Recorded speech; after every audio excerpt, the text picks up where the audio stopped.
Nihan Hanım. Eminim buradaydı. Gözlerimle gördüm. Buradaydı. Emir Bey'e haber ver. Hayır.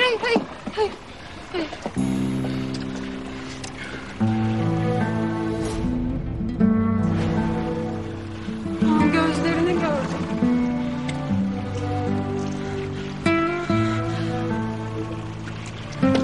Senin boynunda bir şey vardı değil mi? Hayır, yok.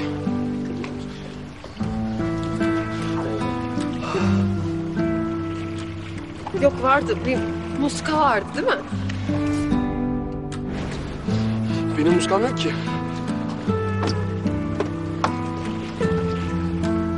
Boynunda gördüm. Düşmüş mü muska? Beni seviyorum Nihan Hanım. Nihan Hanım. Elinizi.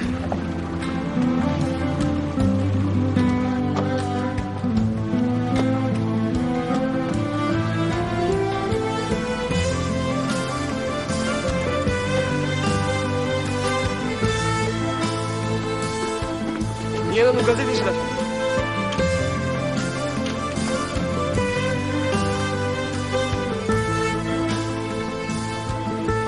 Koz yolu değil mi arkadaşlar? Aa, evet. Koş. Nihan Hanım, saçlarınız ıslak. Nihan Hanım. Neden saçınız ıslak? Emir Bey nerede? Neden yanınızda yok? Neden yalnız Nihan geldiniz? Hanım, Banu Hanım da partide değil mi? Partide miydi acaba? Nihan Hanım, Emir Bey nerede? Neden yanınızda yok? Nihan Hanım, bakar mısınız? Nihan Hanım,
Anne. Oğlum. Allah'ım emanet ol. Sağ ol anneciğim, sağ ol. Buradan çıkmayacak, tamam mı? Tamam anacığım, merak etme. Tamam. Leyla. Dikkatli ol, tamam mı? Tamam. Sağlamlık kardeşim. Merak etme.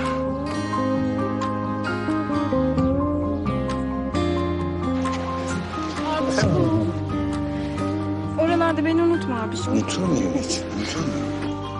Köpük. Gel bakalım. Gel.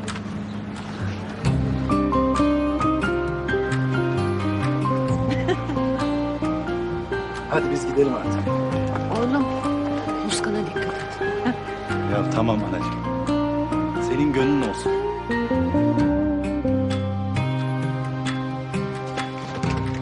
Yürü Salih. Salim dikkatli olun ha.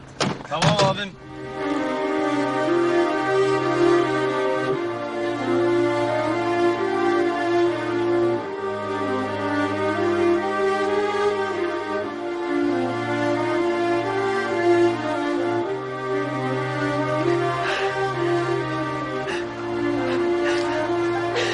Hadi ben kaçtım, görüşürüz. Allah kavuştursun. Sağ ol. Sağ ol. Sağ ol.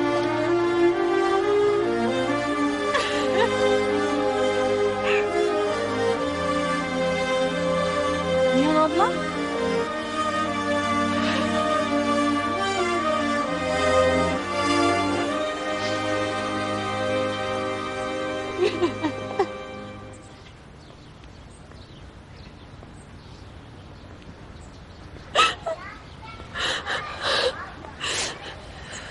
Ne işin var burada? Ne işin var dedim. Ben Sen çoktan uğurladın Kemal'i. Def ettin hatta. Üstüne bastın geçtin. Şimdi neyin peşindesin? Ha? Ağlıyorsun bir de. Neye ağlıyorsun? Ha? Kime? Hadi söyle bana, Kemal'e mi ağlıyorsun, kendine mi ağlıyorsun? aslında ben bir tek sana anlatabilirim. Ay, ben senin yalanlarını dinlemeyeceğim. Olan oldu. Kırılan kırıldı. Yerle bir oldu çocuk.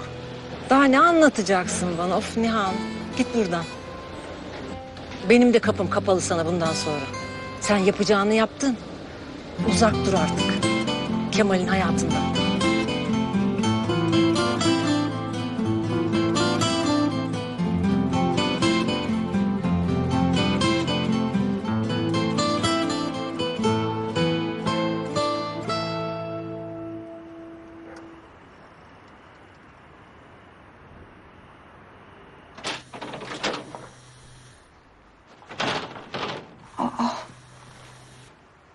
Alo Zeynep. Nihan abla?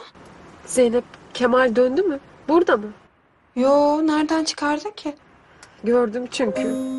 Kemal abimi mi gördün? Nerede? Sahilde. Her neyse. Döndü mü dönmedi mi? Ama bak doğru söyle. Vallahi billahi Zonguldak'ta. Hem niye yalan söyleyeyim ki şimdi? Yanıldım herhalde.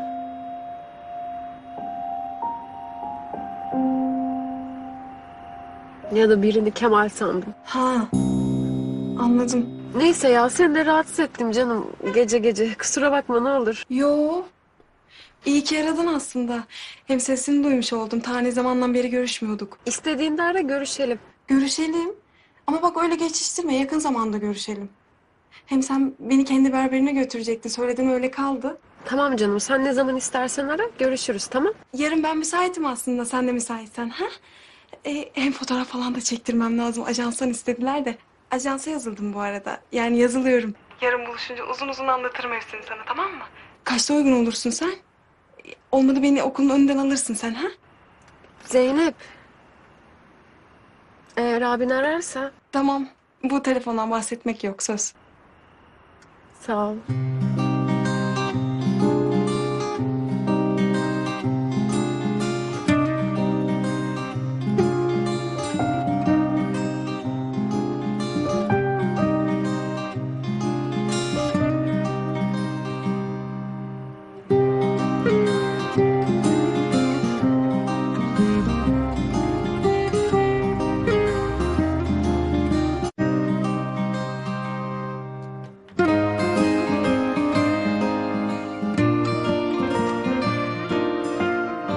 Afiyet olsun.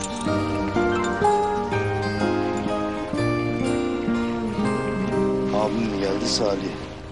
Ne alaka lan?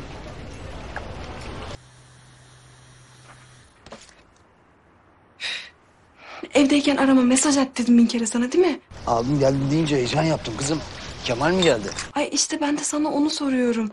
Şimdi şey oldu da... Ay aman neyse işte ya. Ne yaptın? Bitti mi işin? Bitti bitecek. Niye geleceğim mi sanki? Ha geleceğim. Diyeceğim evdekilere. Salih abim beni gezdirecekmiş diyeceğim. Abin gelsin yüz yüze konuştuktan sonra sen görürsün abi.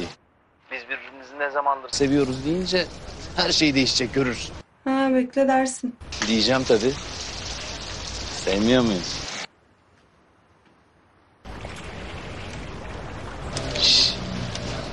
Kime diyorum? Okul bitene kadar bir yüzük takarız diyeceğim. Bittikten sonra da evleniriz diyeceğim. Hele bir gelsin o abi, hele bir gelsin. Hı hı. Yarın geleceğim mi ki üstüne?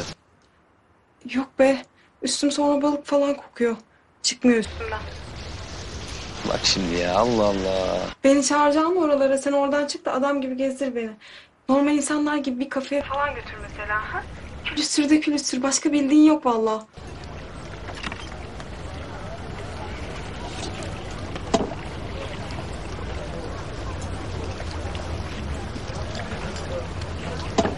İyi madem. O sevdiğin kafeye gideriz, oldu mu? İyi tamam. Hadi bay.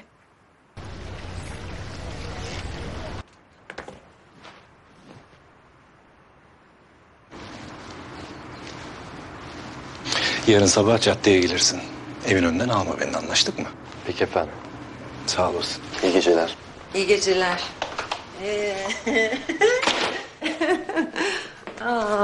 Hikayeyi anlat, hikayeyi. Çok özlemişim seni. Niye geleceğini haber vermedin? Gel. Ani oldu biraz. Gece vakti denize girecek zamanı bulmuşsun ama. Onunla karşılaştın.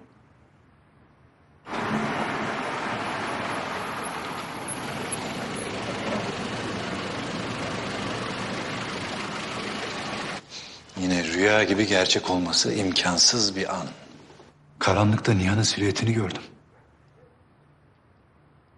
O mu, değil mi, gerçek mi, hayal mi derken tam bir bilinç kaybı.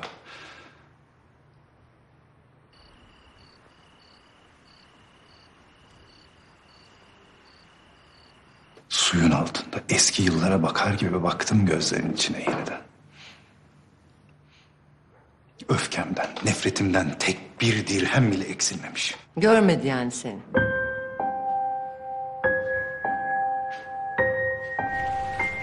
Kemal.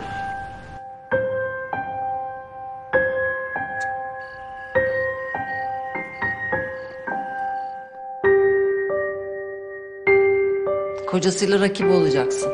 İntikam almaya döndün sen.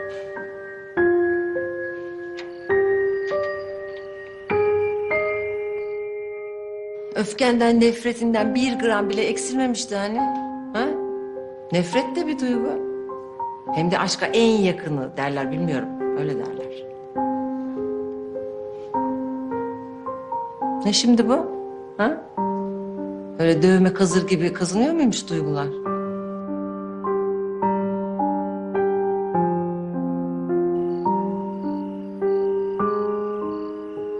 Sen Nihan'ı kalbinden söküp attığına emin misin?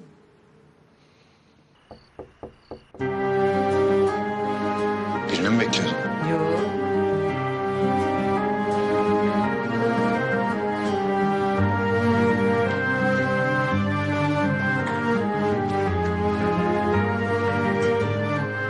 Sen? Özür dilerim, benim buraya gelmemem gerekiyordu ama Evet Nihan, niye geldin? ben Ne oldu sana Nihan? Yağmur mu yağdı yoksa denize mi düştün gene? çok saçma ama ikincisi. Titriyorsun. Ben bütün cesaretimi toplayıp size bir şey sormaya geldim.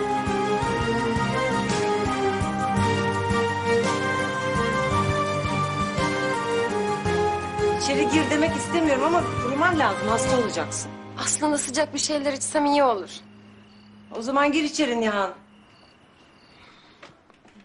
Çok teşekkür ederim. Fazla zamanınızı almayacağım, söz.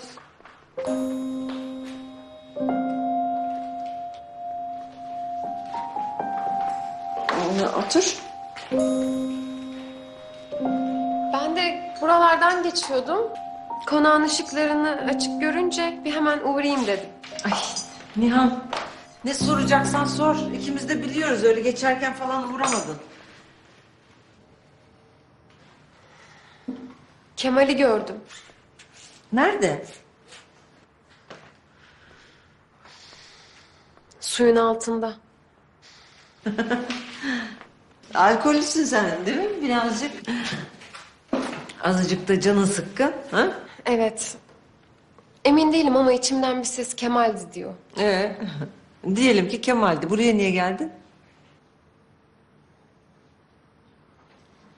Çünkü eğer Kemal döndüyse ilk buraya gelir diye düşündüm. Diyelim ki döndü. Döndü mü? Hayır canım. Farz et ki döndü. Ne değişir hayatınızda? Her şey. Yani ben bununla baş edemem. Riske atamayacağım bir sürü şey var. En başta evliliğim.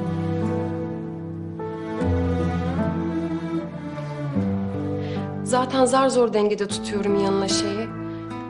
Ben Kemal'le karşılaşma ihtimalimizi bile unutmuşum. Kafamı karıştırmasını istemiyorum. Sen şimdi koştura koştura bunun için mi geldin buraya? Kemal senin evliliğini yıkacak, öyle mi? Durdu.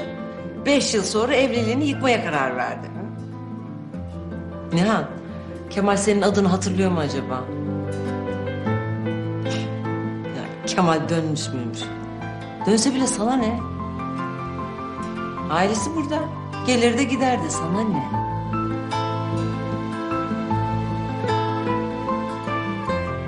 Haklısınız.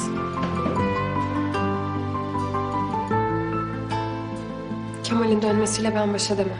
Sorun bende yani. Neyse. Sizin de kafanızı şişirdim. Ne olur kusura bakmayın. Tamamen benim paranoyam bunlar. Hoşça kalın. Şekerim, senin aklın karışmış. Sen şimdi evine git. Güzel bir uyku çek. Sabaha hiçbir şeyin kalmaz. Nihan, Kemal'in hayatını kontrol edemezsin. Ama kendi hayatını kontrol edebilirsin. Sizin hayatınızda hiçbir değişiklik olmayacak. Tamam mı? Hiç.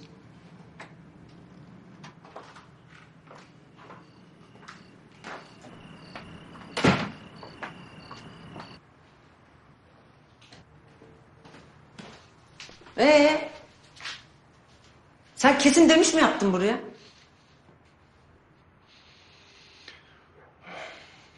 Neydi şimdi bu? Ne anladın sen bundan? Söyledi işte.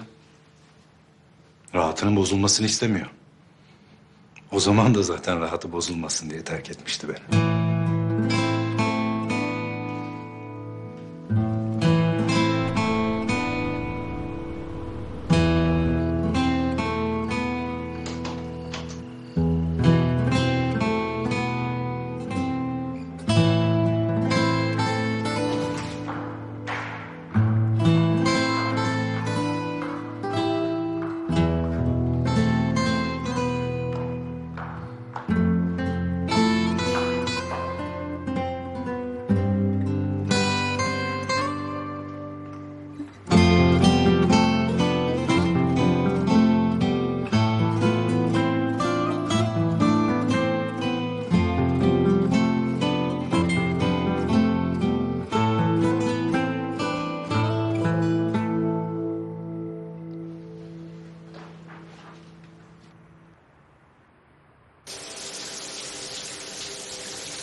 Ne oldu bu gece?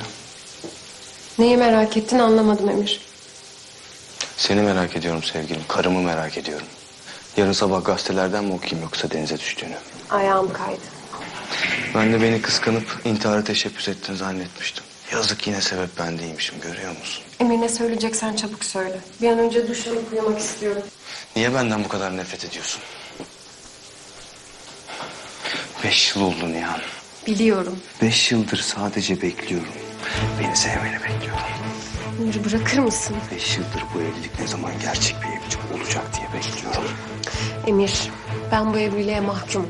Bundan başka hiçbir şey bekleme benden. Ben de sana mahkumum, deli gibi tutkulum sana. Emir, bırakır mısın beni? Ben sadece seni istedim.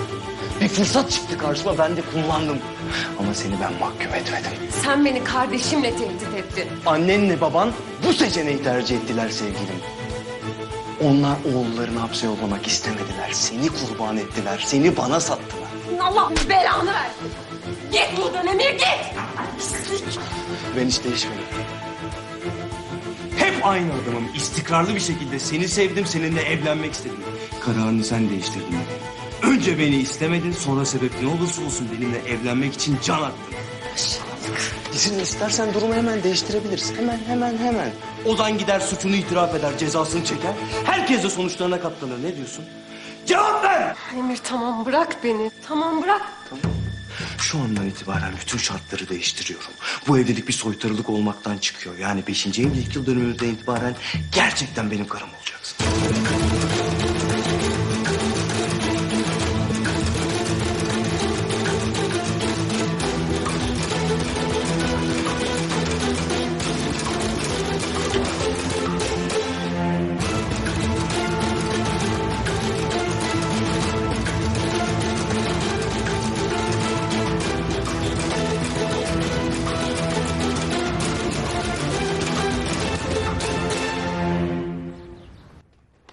Anne, kot elbisem nerede benim? Aa, kız sen bağırttırmadan kalkar mıydın? Ya elbisem nerede?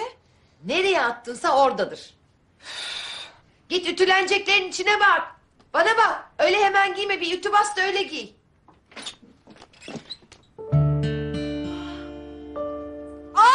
Ay inanmıyorum. Kız ne yaptın? Allah tependen bakmasın. Sus kız sus, kaldırdın bütün mahalleyi ayağa. Kalksınlar, bana ne ya? Abim gelmiş. Kemal, Anacığım. oğlum mu gelmiş benim?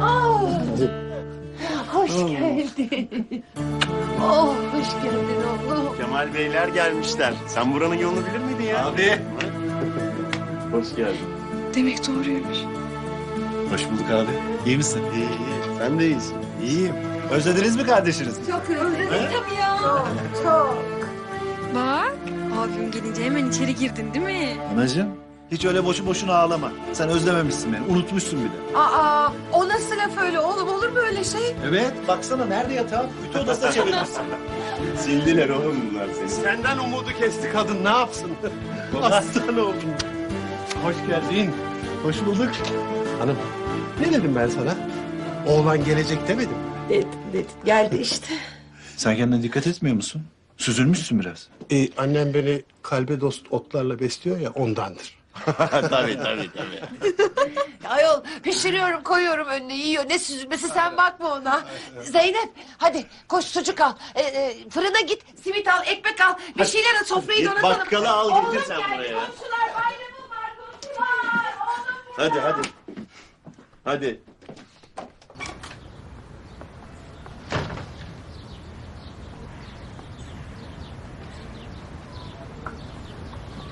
Aradığınız numaraya şu an ulaşılamıyor.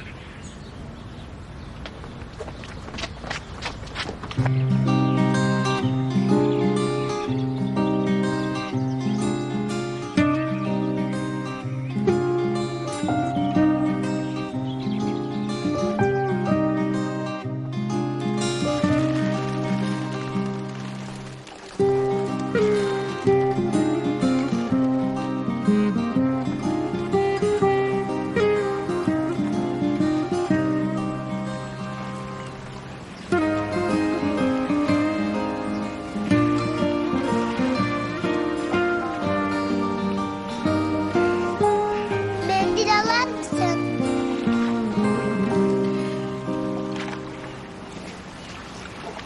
Sağ ol tatlım.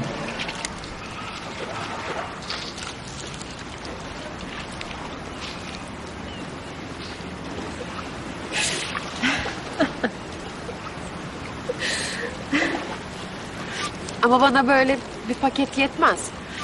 Senin bana koliyi getirmen lazım. Sevgilinden mi ayrıldın? Ne zaman?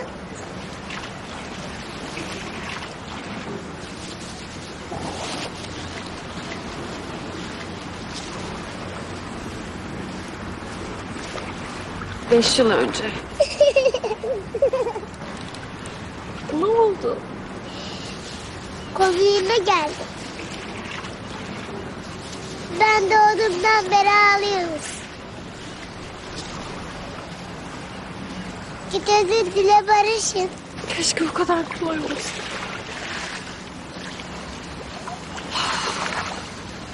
İşte bak böyle oluyor. Ona anlatamadığım şeyler böyle gözlerimden döküldü. Ama mecburdum.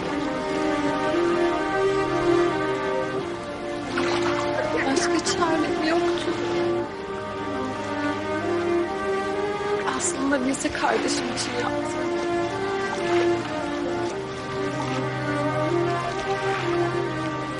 Söyleyemem ki. O zaman sen daha çok ağlarsın.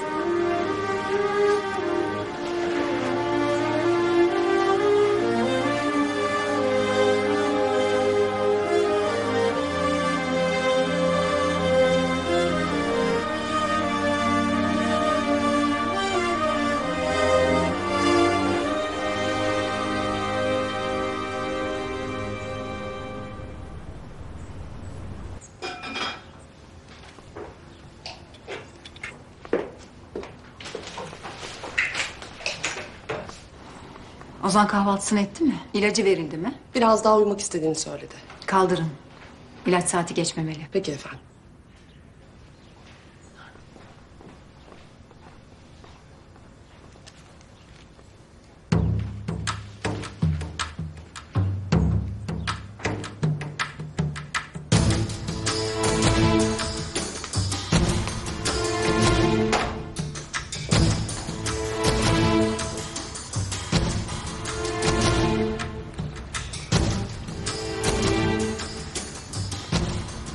Niye böyle bir şey fırsat veriyorlar anlamıyorum ki. Nihan partiden erken ayrılmış, gazetecilerin ağzına laf vermiş. Hiç laf dinlemiyor bu kız. Asıl Emir niye böyle şeylere dikkat etmiyor? Madem böyle bir saçmalığın haberi çıkıyor da niçin karısını yalnız bırakıyor? Hayatım, Nihan umursamıyor. Tamam, yani bu haberlerin yalan olduğunu biliyor. Ama yine de kocasının yanından ayrılmaması lazım. Vildal, bu kız mutsuz. Yüzünün her kıvrımından belli oluyor ki... Önder, sen ne diyorsun Allah aşkına? Onlar 5. evlilik yıl dönümünü nasıl kutlayacaklarını konuşuyorlar. Ayrıca kız kocasına ne hediye alacağını planlıyor. Sadece yorgun.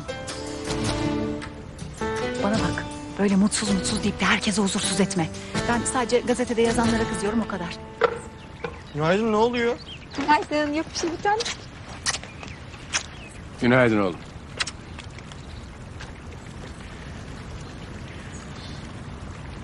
Ay, ortalıkta dolaşmasın bu saçmalıklar. Sabah sabah moralimiz bozulmasın.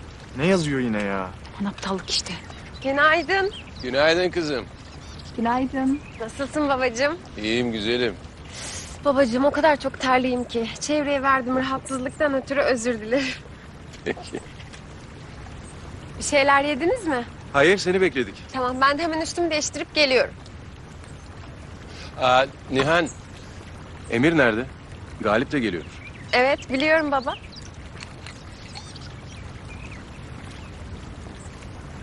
Gördün mü? Hiçbir sorun yok. Kız gayet rahat. Ya. Efsane. Kaldır şunları ortalıktan.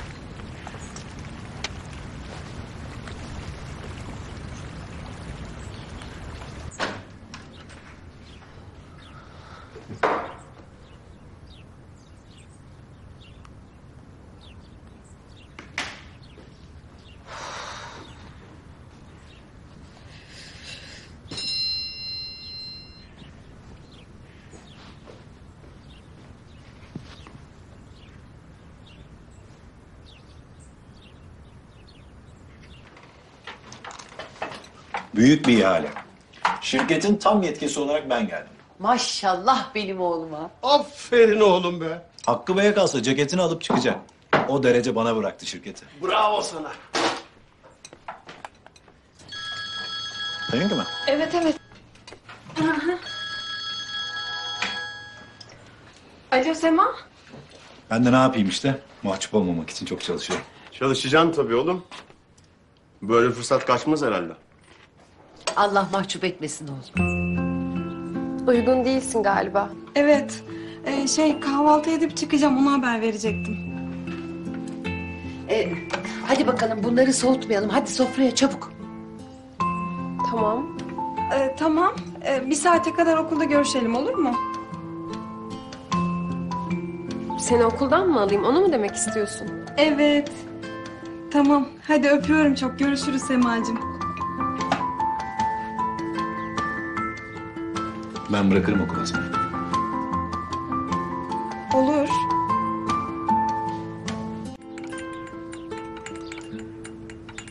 Hadi oturun. Tarık. Kaldır o. Oğlum bak yumurtanı ayrı tabağa koydum. Sen öyle karıştırmayı pek sevmezsin. İyi bari onu unutmamışsın anne.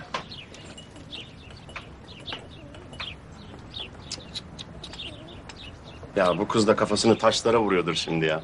Mundar oldu vallahi, değil mi?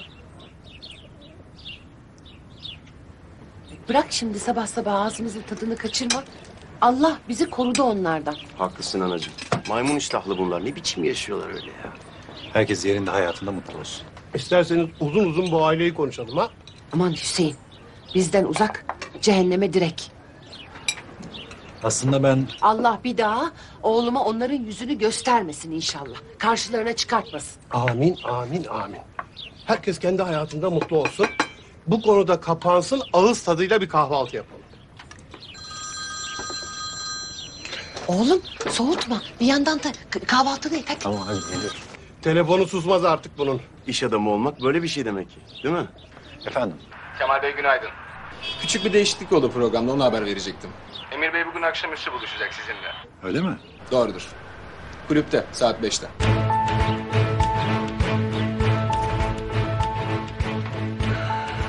Başka bir yer olmaz mı? Yani ne bileyim şimdi orası beni çok kasacak. Ya ama neden? Ozan özellikle orayı istedi. Çok sever orayı. Tamamdır. Saat 5'te orada olacağım. Teşekkürler Kemal Bey.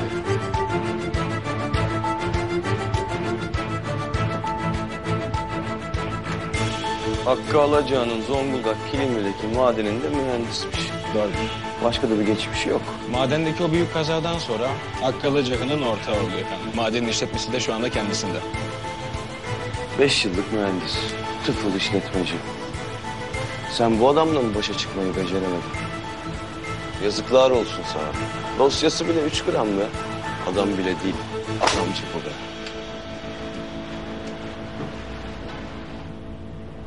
5'e kadar bolca vaktimiz olacak. Rahat rahat ön toplantıyı yaparız. Evet. Teşekkürler. Bak bak. Nasıl da patron konuşuyor. Patron zaten nasıl konuşacak? Ya şöyle beni bir rahat rahat bıraksanız da şu yumurtamı bir yesem. Ye benim aslan oğlum.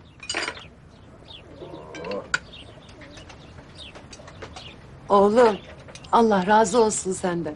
Sayende başımız sokacak bir evimiz oldu. Allah tuttuğunu altın etsin inşallah. Estağfurullah anne. Ne vallahi. Sen bu evde bir şey tut, altın oluyor zaten kardeşim. Bak minnacık gece konuda 2 dakikada malikane oldu bize ya. İnşallah malikane de olur. Ben anneme söyledim daha büyük bir eve çıkın diye. Ya daha ne büyük evi oğlum. Burası bize malikane. Oğlum yıllarca kira ödemekten anamız ağladı. Baksana kendi evimizin keyfini sürüyoruz. Sayende. Estağfurullah baba. Buna sayende yani. Allah daha çok versin. Amin. Amin. Oğlum ye bakayım azıcık şunlardan. Yiyorum anne. Hemen gitmeyeceksin değil mi? Evet bir iki işim var onları halledeyim. Döneceğim. Yapma ya. Ya hanım sık boğaz etme sabahtan beri ne zaman döneceksin diye. Aşk olsun Hüseyin, ben öyle mi dedim? Nasıl orada durumlar? Var mı güzel kız filan? Yerin altında da ne kadar güzel kız vardır değil mi abi? Şey vardı hani Hakkı Bey, onun yeğeni vardı diyordunuz. Ha, o kızla aynı işte çalışıyorsunuz değil mi? Fehime Hanım buradan size hiç malzeme falan çıkmaz söyleyeyim. Hasu benim arkadaşım. Öyle hemen arkadaşım deyip kestirip atma bakalım. Ama öyle. Oo, Annem senden çoktan 2 torun sahibi oldu bile yani. Çoktan geçtik evliliği falan. Ben evlenmeyi falan düşünmüyorum. Haberiniz olsun da. Nedenmiş o? 5 sene öncesinde takılı kalıp orada mı yaşayacağım? Fehime. Bana bak. Her karşına çıkan o kız gibi seni üzmez. Şımarığın tekiydi o. Yalancıydı. Unut artık. Çoktan unuttum anne. Unutmamışsın. Unuttum. Unutmamışsın. Bak evlenmeyeceğim falan diyorsun. Bitti diyorsun. Fehime yeter artık ya. Bir sağdan bir soldan rahat bırakın biraz çocuğu. Ondan sonra da niye bu kadar az kalıyorsun diye soruyorsunuz. Böyle yaparsan kalır mı tabii? Bir rahat bırak çocuğu ya. Gözünü seveyim. Sen bakma annene konuşuyor işte. Ben iyiyim, merak etmeyin. Hadi ye bakayım azıcık. Çok zayıflamışsın. Şu helvadan ye helvadan.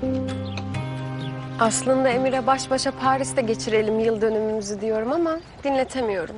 Hep birlikte kutlamak daha anlamlı hayat. Üstelik bu yıl dönümü ikimiz için de çok önemli. Bebek mi yapmaya karar verdiniz yoksa? Sizlere sormadan böyle şey mi olur? Ama Nihan'ın şahane bir anne olacağını ikna ettim sonunda. Nihan, hamile misin yoksa? Yok anneciğim, biz şimdilik Emir'le birbirimize yetiyoruz. Yetmiyorsunuz belli ki. Böyle ailecek bir aradasınız. 2 kişilik bir dünyamız olamadı doğru babacığım. Ama kalabalıklar içinde kaybolmaya çalışıyor. Nihan bu evi çok seviyor. Bebelerin de kalabalık aile içine doğması şahane olacak. Nihan ister misin ikisi olsun? Bana bak. Eğer hamileysen ve benden saklıyorsan. Anne, hamile falan değilim. Daha fazla beklemek istemiyoruz küçük hanım. Demek istiyor yani anne. Hem sonra Emir'in de kendinden sonra güvenebileceği bir oğula ihtiyacı var. Hatta 2 tane oğula ihtiyacı var. Ha?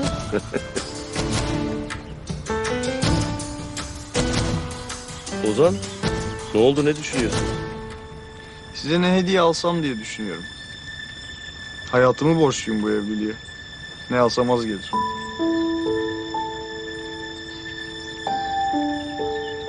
Esas biz sana borçluyuz. Bu evliliği, bu mutluluğu, değil mi? Ozan bugün piste mi gitsek bir yarışsak? Zorlasam seni ha ne zamandır yapmadık. Olur. Bu bir mesaj mı Ozan sence? Yeni bir yarış arabası mı almak istiyor acaba senden Emir? İnşallah öyle değildir.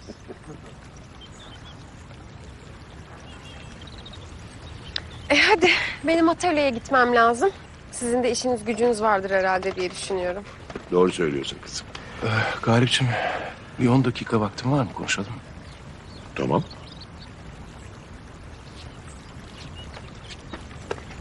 Ne olur o arabaya binme, yarışma lütfen. Ya yeter anne ya. Kontrollü bir pist orası.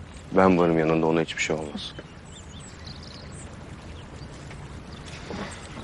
Kolay gelsin. Sana da.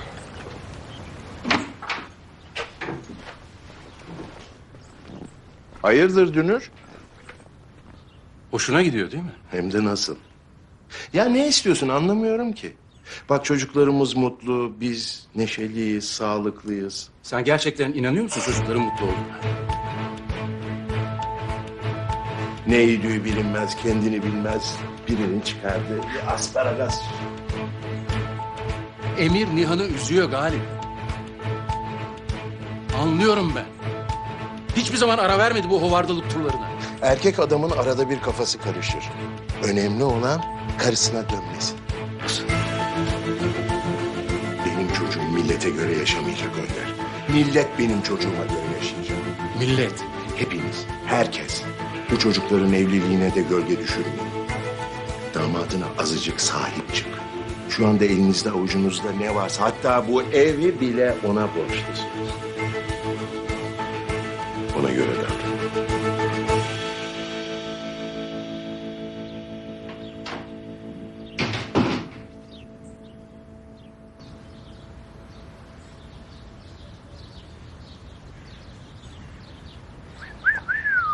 Vay vay vay baba. Oğlum voleyi vurmuş. Şşt ayıp. Oha Bu bizim mi şimdi? Ha bizim. Sana aldık.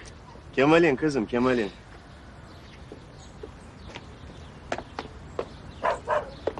Günaydın efendim. Efendim dedi ya. Ha sana dedi. Mesut yukarıda buluşacaktık. Neden buraya geldin? Kusura bakmayın sokağın başında dediğiniz sandım. Tamam, önemli değil. Hadi atlayın bırakayım. Sen nereye Tarık? Makam arabasıyla dükkana mı gideceğiz? Ha. Ayıp olur oğlum. Havalandı derler. Lüzumu yok. Yürü. Sana kolay gelsin oğlum. Hayırlı toplantılar. Sağ ol oğlum. Abi. Kolay gelsin. Kolaysa.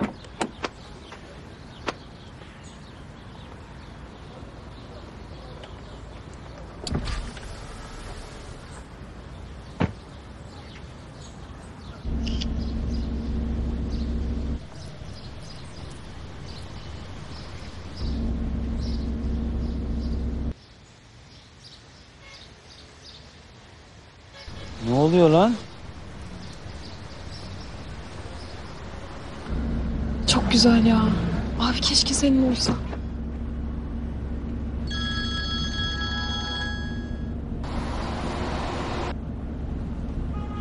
Sema mı o? Hı hı.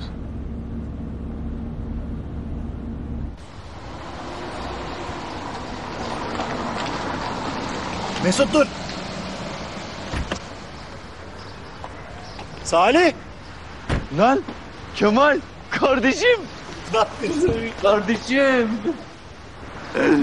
İyi misin? İyiyim iyi. Hakikaten gelmişsin ya. Oğlum ben de gelse beni arar diyordum.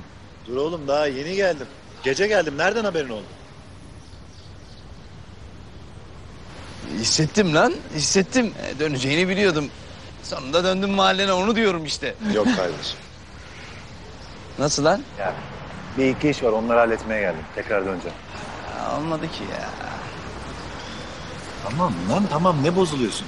Hasret gideriz merak etme. Bugün şu işlerimi halledin. Külüstüre uğra. Hele bir gelme. Sayende ekmek teknemiz oldu oğlum. Gel de gör nasıl çalıştırıyor kardeşin dükkanı.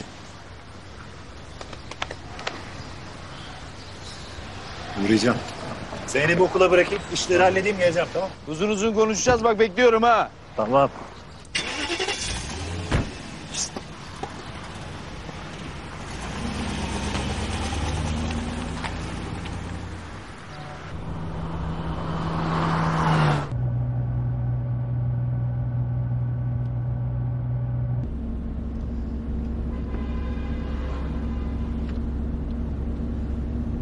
Sen yakında malikane falan da tutarsın Nihan ablalarınki gibi ha?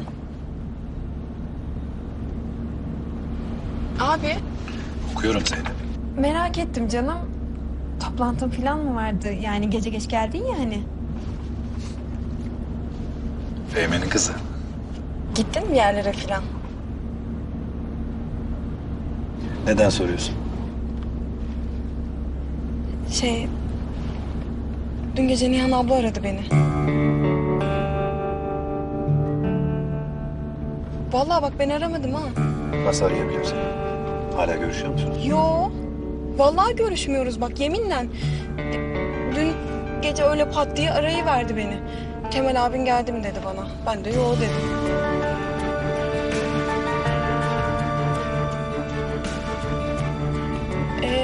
Yani sormayacak mısın bir şey? Ne dedi, niye aradı diye? Sormayacağım Zeynep. Ama senden bir şey isteyeceğim. Benim buraya geldiğimi kesinlikle söylemeyeceksin. Tamam mı? Ay ben hemen şu sahada inebilir miyim lütfen? Zeynep. Nihan buraya geldiğimi bilmeyecek. Söz ver bana. Tamam canım yani söz. Görüşürüz abiciğim.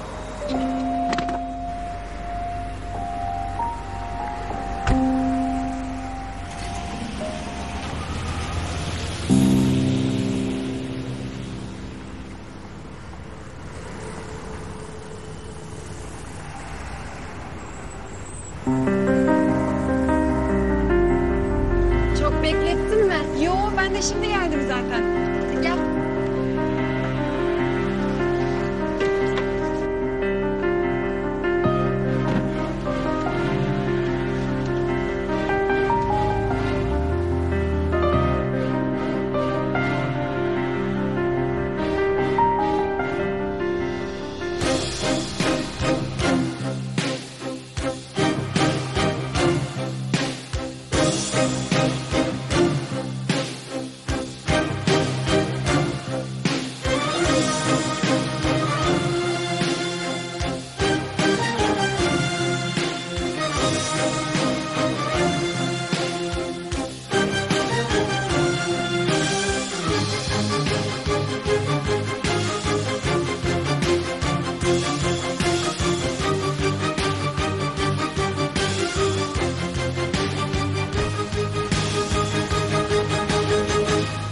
Mesut, her seferinde kapımı açmana gerek yok. Benim de elim kolum var. Ama ben işimi yapıyorum efendim. İyi bakalım. Şimdi en sevdiğim yere gidiyoruz. Kulübe.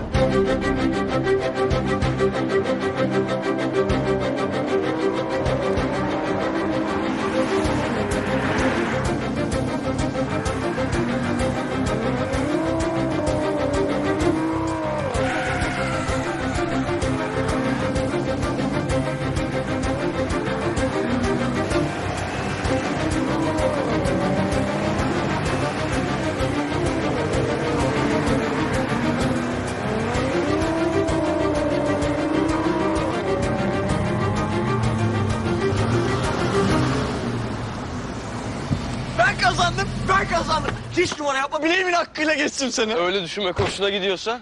Ne oldu? Keyfin yerine geldi mi? Çok. Efendim saat 5'te kulüpte olmamız lazım. Neden? Tıfıl mühendisçi mi? Beklesin, çek.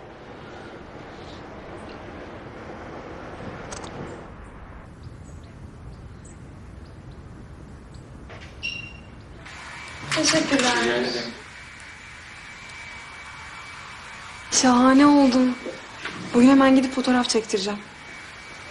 Sağ ol Nihan abla. Ne demek güzelim. Saçma sapan yerlere başvurmamış olursun hem. Fotoğraflarını çektikten sonra ver bana, ben de arkadaşıma ulaştırayım, tamam? Yani direkt ajans sahibine vereceksin fotoğraflarımı, öyle mi? Bu mutluluğun bitmesini ister misin gerçekten? Bu çok güzel. Yani resmen keşfediliyorum.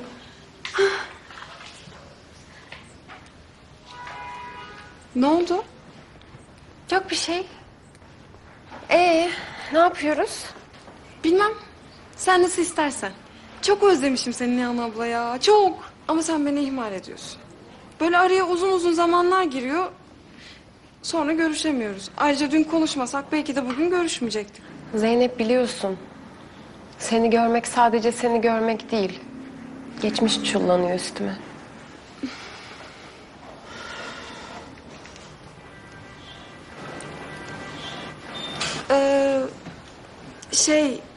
O zaman ben bir lavaboya gideyim.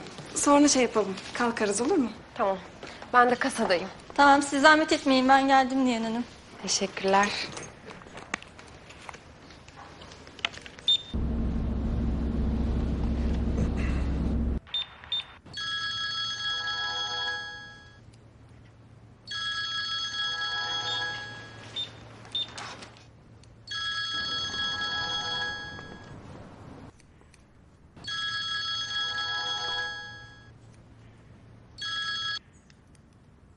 Alo. Zeynep. Alo. Zeynep.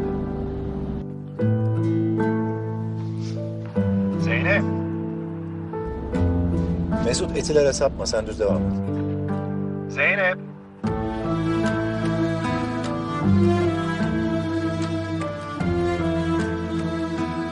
Alo. Ses geldi.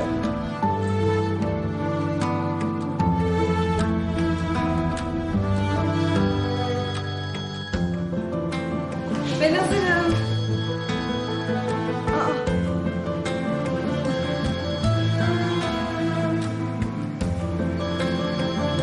Alo? Hah, ya demin ses gelmedi de.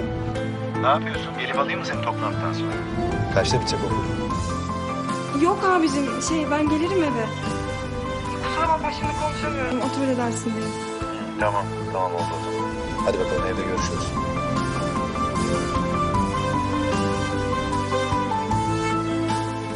Ya ne yaptın sen Nihan abla ya?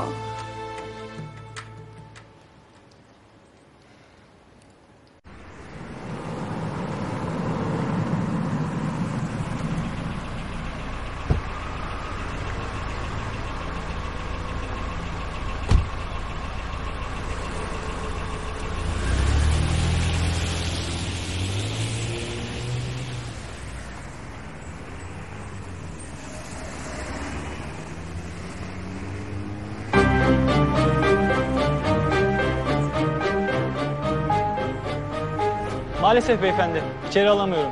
Nihan Hanım rezervasyonunuzu iptal etmiş.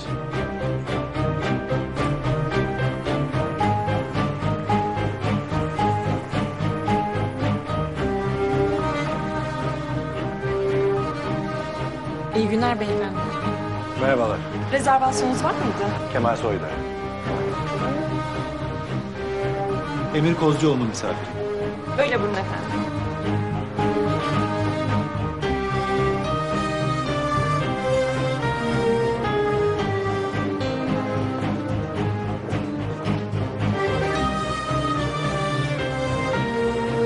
Buyurun. Emir Bey daha gelmediler galiba. Henüz gelmediler.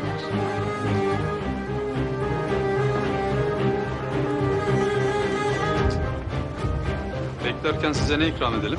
Teşekkürler, bir şey istedim.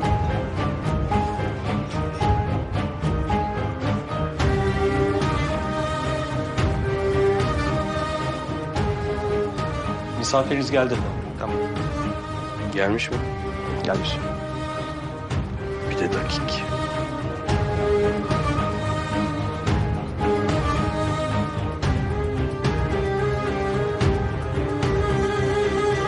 Nihan abla, yemin ediyorum yalan söylemedim. Ben seninle konuşurken zaten benim haberim yoktu ki. Biz sonradan öğrendik evde olduğunu. Peki söyledin mi benim aradığımı, sorduğumu? Hayır. Söylemişsin. Ya Nihan abla yemin ediyorum doğru söylüyorum. Söylemedim. Hem zaten böyle bir şey söylesem abim bana kızar ki. İnan bana ne olur. Tamam canım. Görüşürüz sonra, tamam? Kusura bakma. Of Nihan abla ya.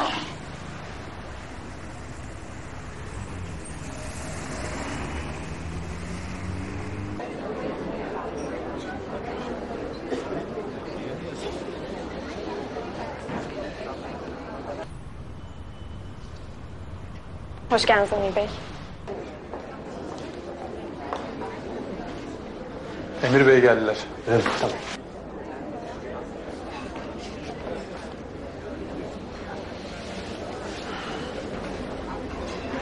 Kemal Bey. Bu ne böyle? Nerede benim şarabım? Efendim stoklarda tükenmişti. Yarın temin edeceğiz. Bir daha buraya gelme diyorsunuz yani bana. Aman efendim. Olur mu öyle şey? Özür dilerim. Bilgisayarda var görünüyordu. Anlatın bakalım. Taşra'da hayat nasıl? Tanımak istiyorum oraları. Ama şöyle kısaca. Taşra'yı kısaca anlatmak mümkün değil. Gerçekten tanımanız lazım orayı. Öyle mi? Öyle uzaktan bakarak tanıyamazsınız. Ama yine de kısaca anlatmam gerekirse... alçak gönüllü insanların yaşadığı yerdir.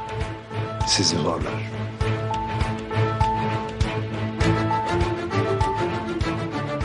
Taşra'da en kıymetli şey zamandır. Her şeyin bir zamanı vardır. Ve o zamana uymanız gerekir. Ama nereden bakılırsa bakılsın, sizinle ilgili pek öyle bir şey göremiyorum.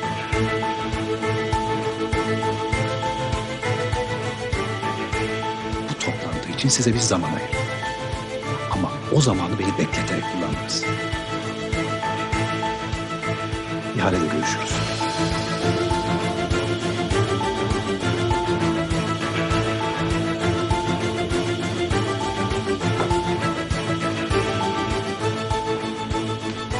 Tekrar bekleriz efendim.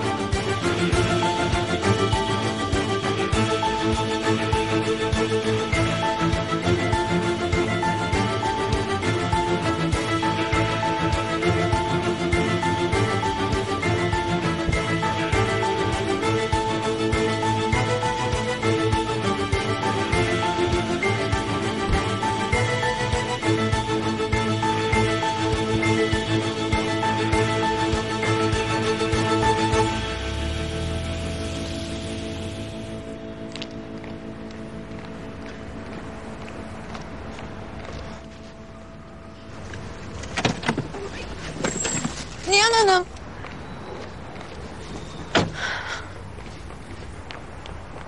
Nihan Hanım, gazetede yazılanlara bozulmuyorsunuzdur inşallah. Yani hepsi yalan, hepsi uydurma. Bunlar sizi huzursuz etmesin lütfen. Ben hiçbir şey duymuyorum. Görmüyorum. Siz rahatınıza bakın.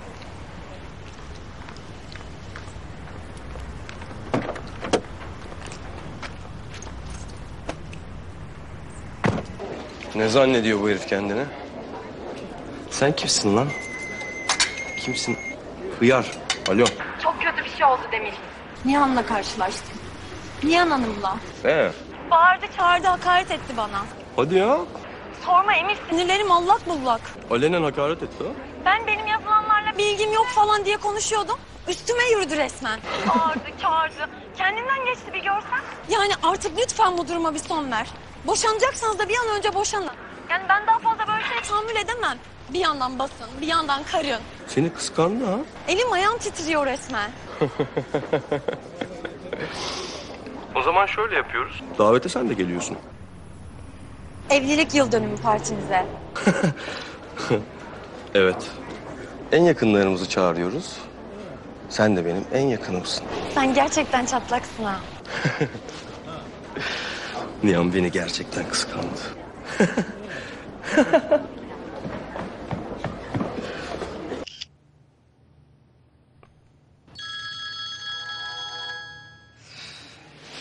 Efendim?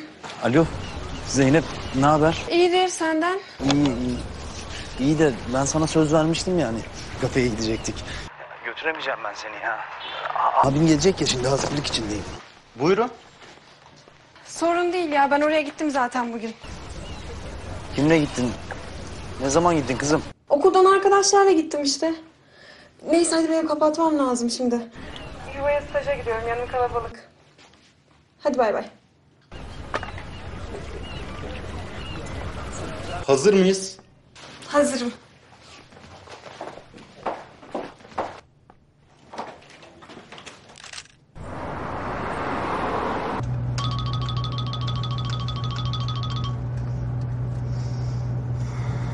Efendim Yasemin'cim.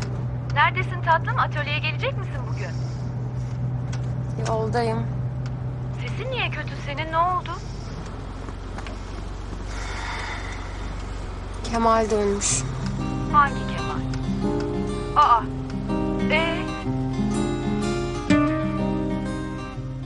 Daha sesini duyar duymaz dağılıverdim. Camdanmışım ben meğer. Tuzla buz oldum. Eyvahlar olsun Nihan. Öyle söyleme. Öyle ama durduk yerde aklını karıştırmaya değer mi? Sakın cevap verme. Kendine gel kızım. Geçmiş geçmişte kaldı. O zaman ne karar verdiysen doğruydu ayrıca. Şimdi Emir'i gördün diye gazetede aklına takıldı. Biliyorum seni. Adama bak ya. Tam geri dönecek zamanı buldu. Nihan bak, seni deli gibi seven bir kocan var. Bunu sen de biliyorsun. 2 daha 4. Ve Emir herhangi bir şeyden şüphelenirse o çocuğu bulur. O Kemal'i bulur, canını okur. Bilmiyor değil mi Kemal'i? Sakın Nihan, lütfen sakın. Hadi toparla kendini, unut Kemal'i Memali. Duyuyor musun beni lütfen?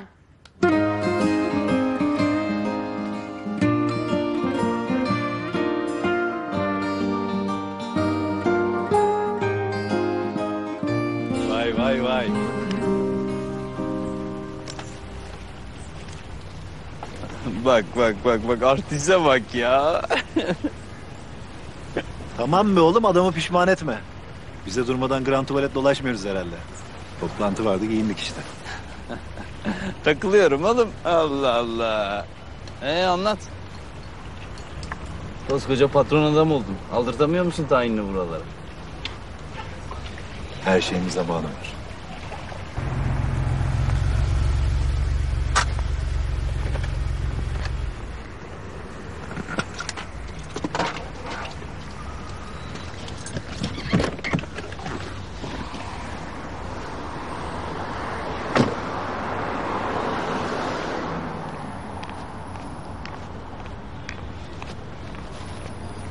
Yok mu oğlum şöyle hayırlı bir kısmet? Artık bir düğün yapmayalım mı sana? Yok kardeşim. Önce seni evlendireceğim.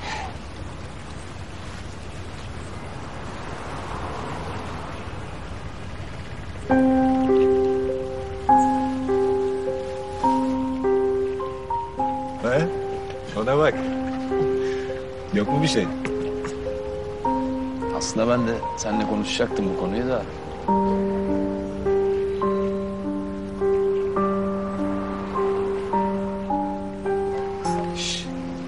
Var mı lan? Bana bak, o kadar telefonda konuşup niye söylemiyorsun? Telefonda konuşacak şey değil. Yüz yüze konuşmak istedim. Yeniköy'den değil mi? Mahalleden mi lan? Tanıyor muyuz? Hı? Şşş. Sana diyorum. Ne ter döküyorsun? Anlatsana şunu doğru dürüst. Ya olan olmuş. Bir şey yok aslında da. Ben kendi kendime şey yapıyorum. Ne oluyor ya?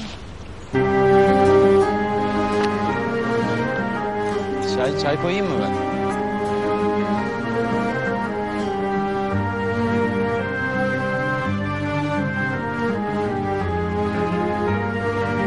Kardeşim.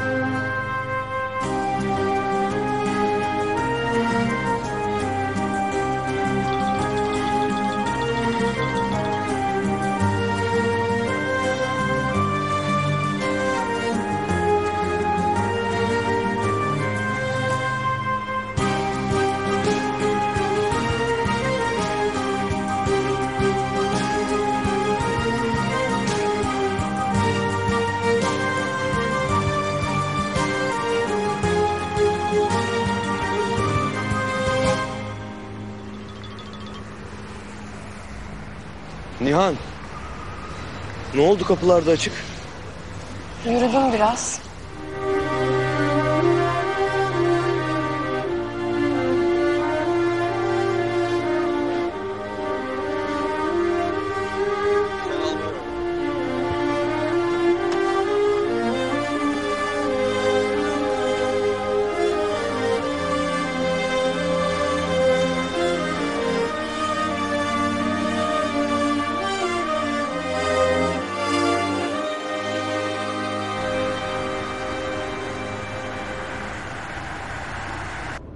Senin canın bir şey mi sıkıldı bugün?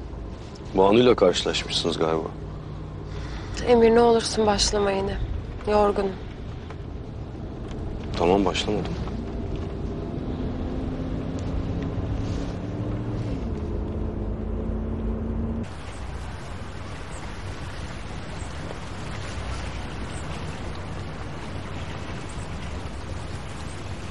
Ben gideyim kardeşim. Sayılı gün ben bir annemi falan göreyim. Tamam kardeşim. Konuşuruz.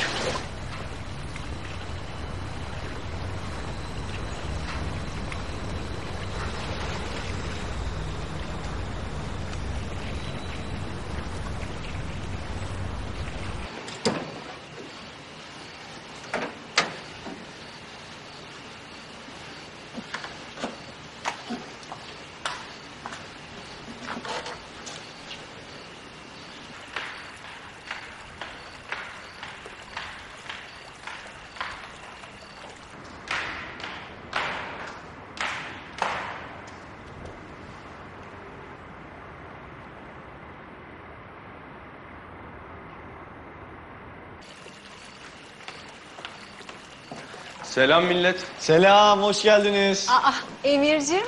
Ya sana ne kadar teşekkür etsem az. Onca işinin gücünün arasında unutmayıp getirtmişsin katalog siparişlerimi. Geldi mi sevindim. Bana ayları bulur demişlerdi ama. Emir Kozcuoğlu'nun bir telefonu yetti tabii. Ne demek? Buna ne diyorsun?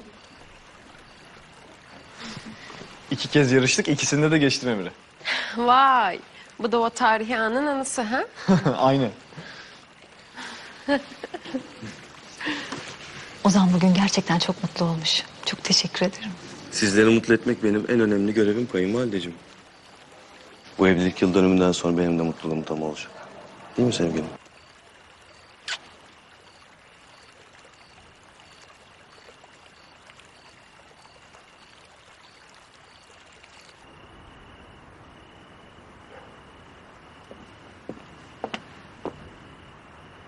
Hoş geldin abi. Kapıda mı bekliyorsun benim gelişimi? Yoksa arkadaşım mı haber verdi? Hangi arkadaşım? Nihan Kozcuoğlu. Vallahi ben bir şey söylemedim. Senin burada olduğunu söylemedim ben. Vallahi abi. Biz bugün buluştuk. Ay, yani öyle karşılaştık Nihan ablayla öyle şans eseri. Ben tuvalete gitmiştim. Sonra sen aramışsın o arada. Anlamış. Duymuş yani. Bilmiyorum ki nasıl anladı yani. Sonra senin sesini falan duymuş. Biliyor yani senin burada olduğunu. Ben söylemedim abi. Yemin ediyorum söylemedim bak. Evden başka kim biliyor onunla konuştuğunu? Hiç kimse. Abi. Allah aşkına bak. Annem duyarsa yemin ediyorum yolar beni. Söylemeyeceksin değil mi? Abi söz veriyorum bak. Söz. Tövbe. Vallahi bir daha görmeyeceğim yüzünü. Bir daha da görüşmeyeceğim yani. Saçlarına ne yaptın sen? Hiç. Öyle kendim maşa falan yaptım evde. Ha. Kemal, sen mi geldin? Abi söylemeyeceksin değil mi? Söylemezsin. Abi.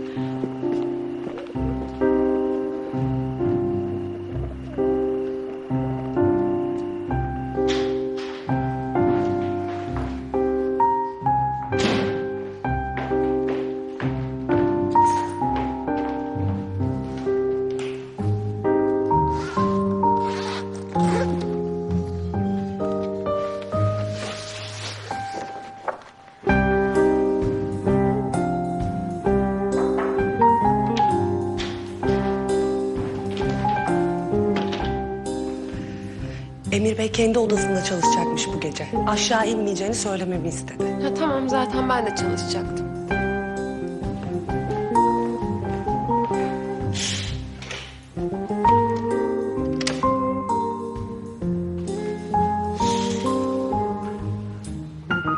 Yemeğinizi burada mı yersiniz? Ha yok ben aç değilim. Tamam, iyi geceler.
Neden geldin bu gece külüstüre? Özledim. Neden kaçtın o zaman? Çünkü korktun. Yanıma gelsen seni nasıl karşılarım bilemedin.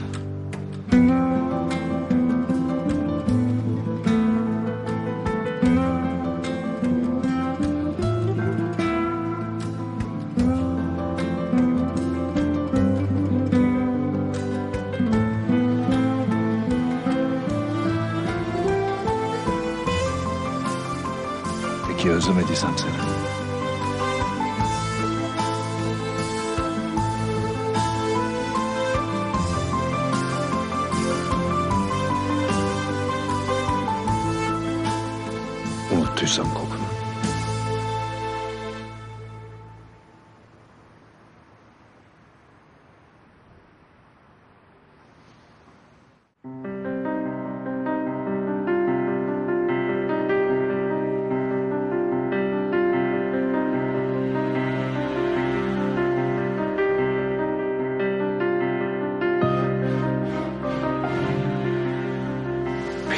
aşk bittiyse.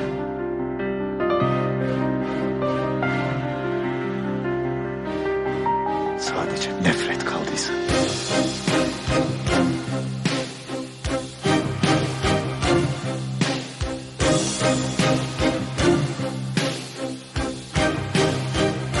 Ben seni hala çok seviyorum. Keşke sana her şeyi anlatabilsem.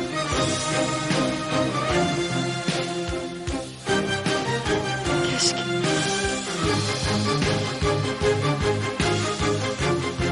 Nihan.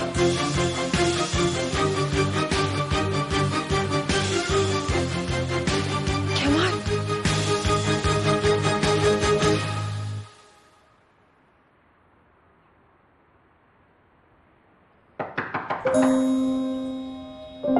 Nihan. Geldim.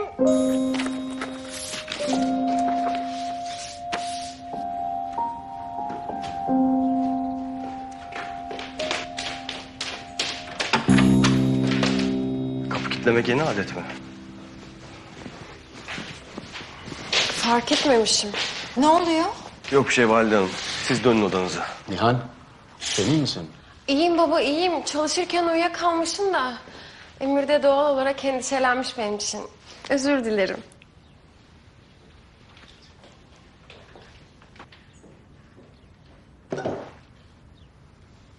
Bir daha bu kapı kilitlenmeyecek. Merak etme, senin yüzünden bileklerimi kesmeyeceğim. İyi edersin.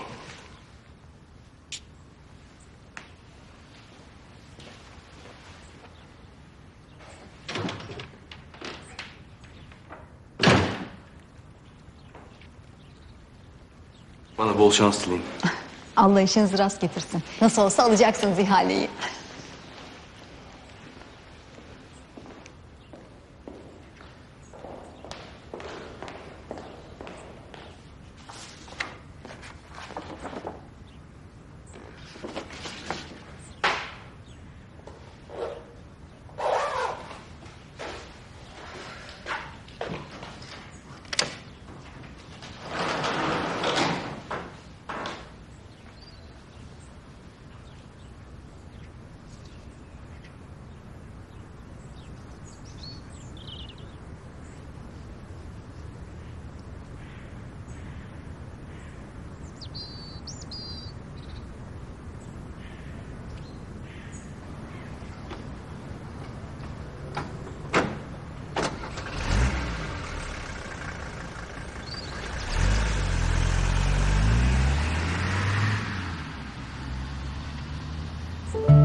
Gel gel. Sabahtan beri sana işaret ediyorum, belki fark edersin diye. Arasaydık keşke, daha kolay olurdu. O zaman romantik olmazdı. Gel bakalım. Ama ben hiç uçurmadım ki. Bak şöyle birazcık sal, biraz çek. Ha. İşte böyle. Tamam. Rüzgara bir kere dokunursan sana kendini hatırlatır. Ondan sonra ne o seni unutur ne de sen onu.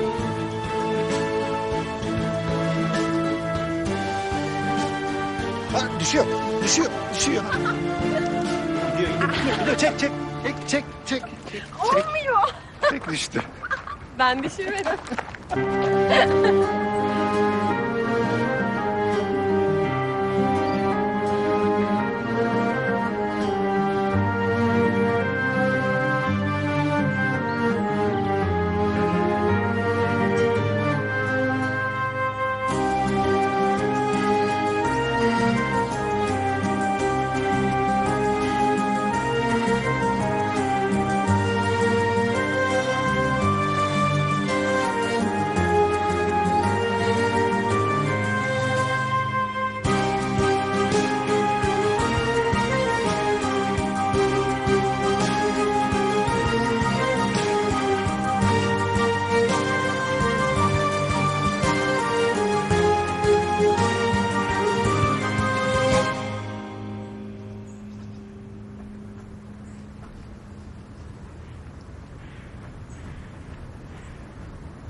Yardım edeyim. Evet evet biraz daha. Evet. Sadece saracak mıyım? Evet evet.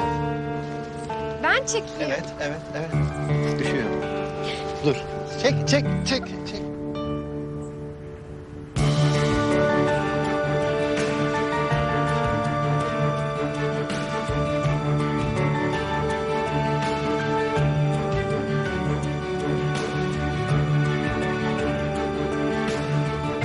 Aptalsın Nihan. Aptalsın. Aptal.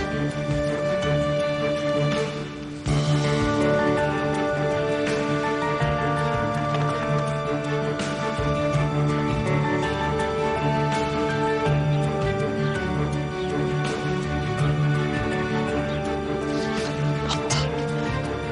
Ne sandın ki zaten?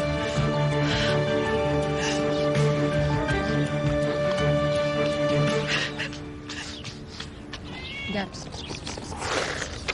Gel.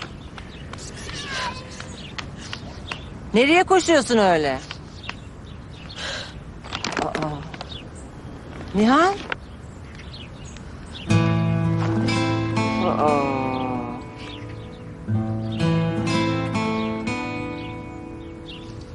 Yine nasıl bir trajedi yaşıyorsun acaba? Gel.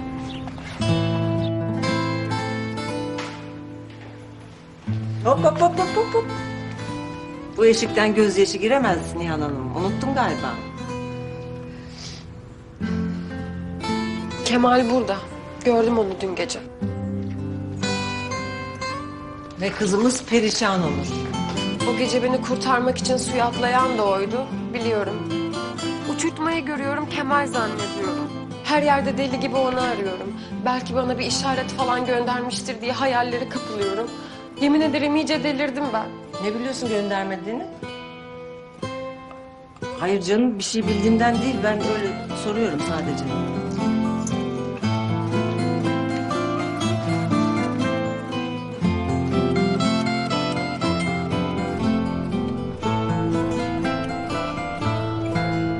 Değerli katılımcılar, hoş geldiniz.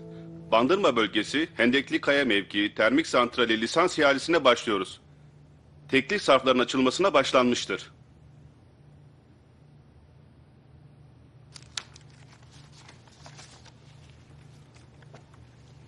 Kitaş Enerji, 110 milyon dolar.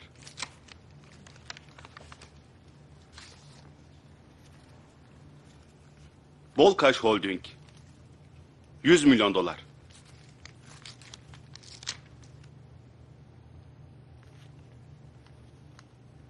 Alacahan Holding, 125 milyon dolar.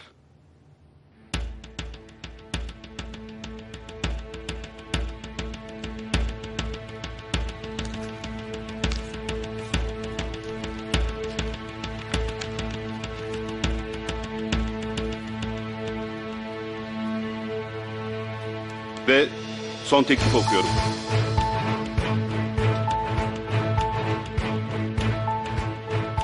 Kozcuoğlu Holding, 150 milyon dolar.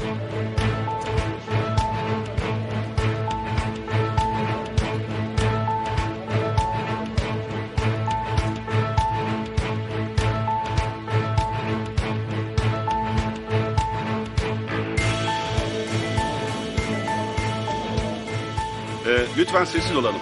Şimdi açık teklif aşamasına geçiyoruz. Önümüzdeki tekliflere göre ihale Kozcuoğlu Holding ve Alacahan Holding arasında geçecektir. Açık teklif başlamıştır. 175 milyon dolar.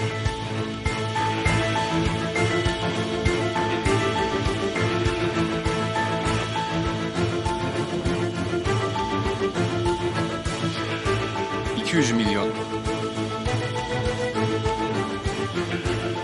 250 milyon dolar.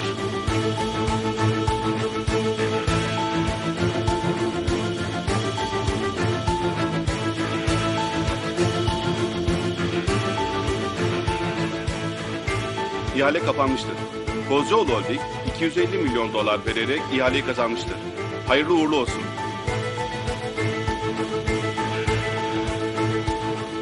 Hayırlı olsun. Kazanan her zaman bellidir Kemal Bey. Ama siz tam makinede uçtun.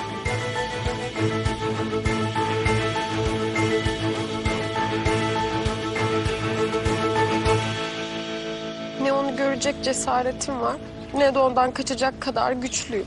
Anca böyle salak salak ağlıyorum işte. Ağlama, düşün. Diyelim ki Kemal karşında. Ne söyleyeceksin ona? Ha? Ya? İşte bunu düşün.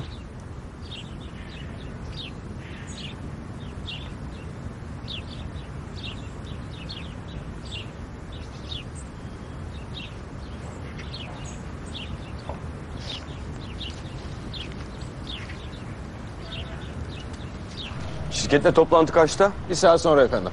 Yani kaçta? 4'te efendim.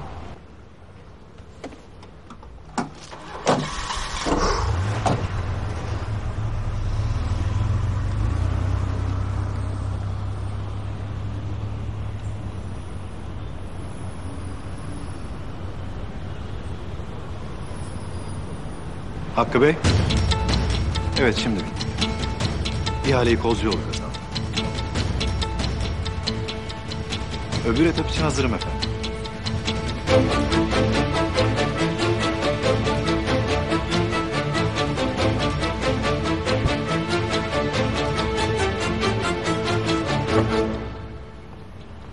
Belki bütün hayat bu kadardı.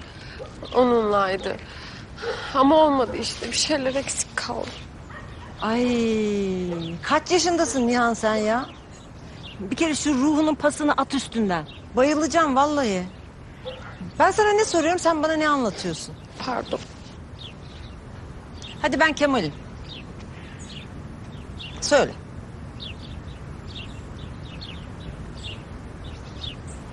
Git buradan Kemal. Yalvarırım git. Yok ya. Nedenmiş? Çünkü sen buradayken ben hayatıma eskisi gibi devam edemem. Bana ne?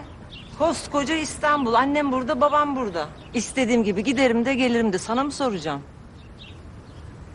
Ayrıca ben senin peşinde dolaşmıyorum ki, sen benim peşimde dolaşıyorsun.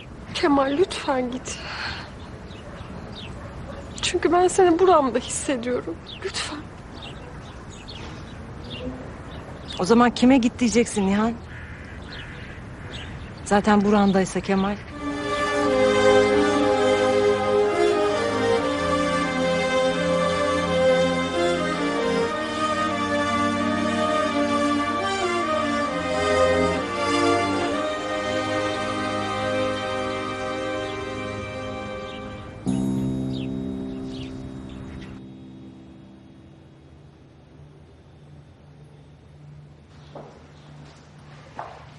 Emir Bey. Kusura bakmayın. Beklettik sizi. Evet beklettiniz. Birkaç ufak değişiklik oldu, ilgilenmemiz gereken. Kozcuoğlu'nu etkilemediği sürece sorun yok. Bilakis hizmetimizi kusursuzlaştırmak için çaba harcıyoruz. Çok hırpalamasaydınız kendinizi. Bir şirketle birleşmeye gittik. Bir yerel şirket. Oldukça da deneyimliler. O kadar şanslısınız ki yarım saat önce imzaladık sözleşmemizi. Yönetimde de değişiklikler oldu haliyle. Lisansını almış bulunduğunuz son an için bundan böyle... Benimle muhatap olacaksınız.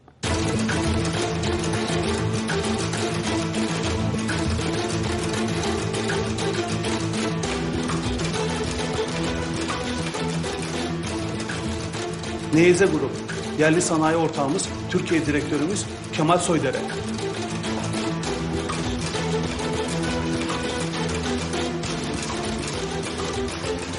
Ne hoş tesadüf, öyle değil mi Emir Bey? Kemal Bey. Zaten tanışıyorsunuz demek. Size söylemiştim. Zaman. Kıymetli şeydir. Dilerseniz daha fazla vakit kaybetmeden projeyi konuşmaya başlayabiliriz.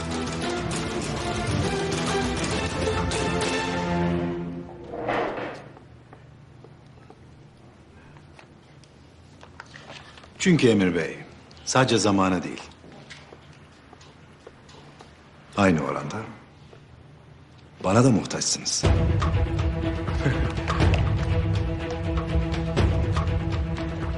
Kemal Bey. Emir Kozcuoğlu'nun birine muhtaç olacağı gibi bir yanılgıya düştünüz.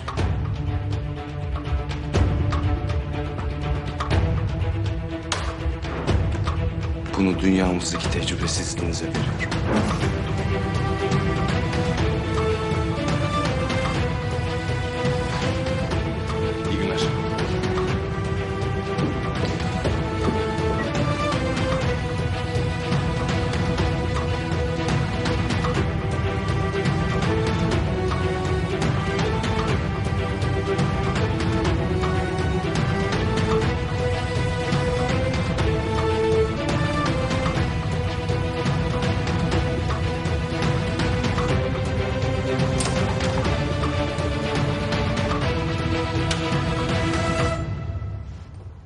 Sen ne yaptığının farkında mısın Emir?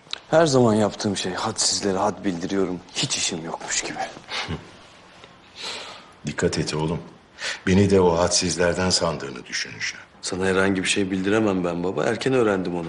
Ağaç yaşken. Sen de bildirmeye geldin, ona gelelim. İmzalamadı Emir Bey dediler. Ben de hallederiz dedim.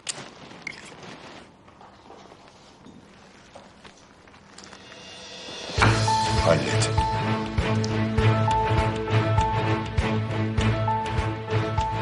Bak. Yılların yatırımını, hukukunu senin kibirin yüzünden yakmam ben. Bu adamlarla çalışmak zorundasın çünkü ben bu adamlarla çalışıyorum. Bu adamlarla çalışmak zorunda değiliz. Tufan yeni şirketlerin listesini getirecek şimdi.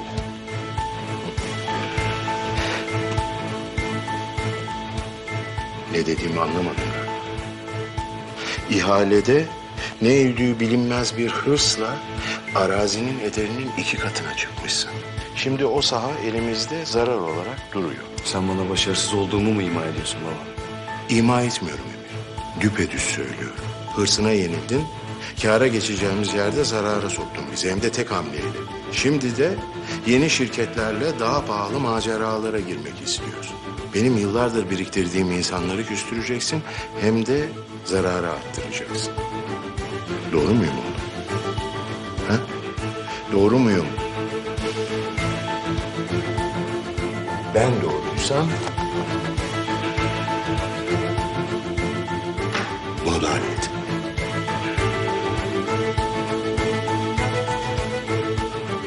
Emir, şunu hiçbir zaman için unutmayacaksın. Bu çöplükte ötebilecek tek horoz sensin. Ama çöplük benim. Ona göre öteceksin.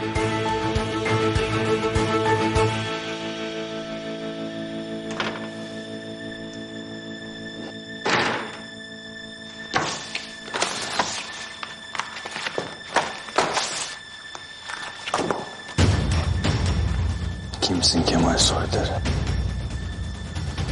Kimsin?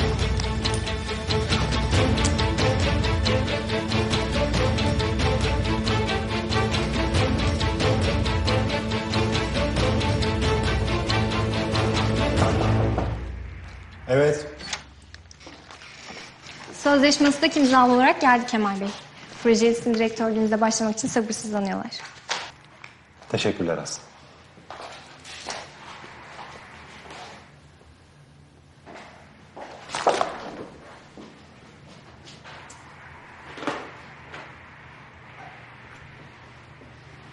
Hakkı Bey, sözleşme imzalandı. Pek güzel. Emeklerine değdi Kemal oğlum. Hayırlı olsun. Hepimize efendim. Biz istediğimizi aldık. Emir Kozcuoğlu da bana olan hırsından ilerisini hesaplayamadı. Bir taşla 2 kuş.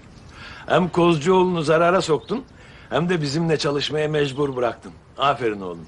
Sağ olun efendim. Bak Asu da burada. O da bir tebrik etmek istiyor. Tabii çok sevinirim. Alo Kemal. Tebrik ederim. Harika bir iş başardın. Sağ ol Asu. Hepimize hayırlı olsun. Ne zaman dönüyorsun? Dur o mühim konu. Ver bakayım telefonu sen bana. Kemal amcam istiyor tekrar. Neyse biz sonra konuşuruz o zaman. Tebrik ederim yine. Öpüyorum. Sağ olasın Asu. Görüşmek üzere.